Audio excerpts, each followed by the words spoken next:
I ao pe pla chi trơ trơ tổ này I tổ nó I ao tổ pe tổ pla tổ chi tổ với chi tổ này cái chi tổ thôi.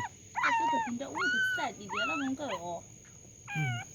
Tiền đó mà đi cô tí có số là. Một tiền đó đấy cũng tuyệt à? Tiền mà đi tôi có tin hả?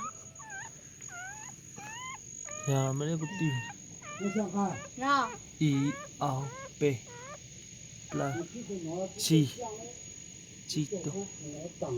Dạ này là cái thế cho nhớ đây là ký sang hạt đấy là chuyện thế là ký trên đồ. Nó ký ô tô nó thôi cơ.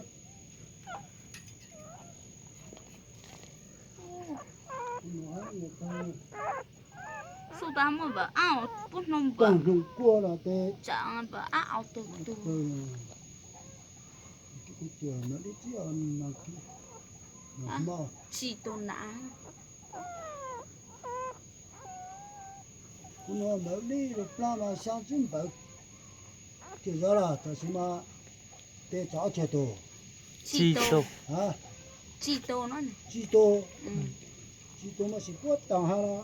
Đó rồi.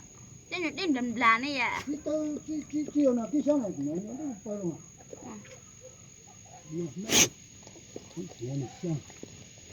Nó nhốt phải đâu. Mà. Kia này kia bên nào. Nó tức là hạ mang cái nào. Nó có hấp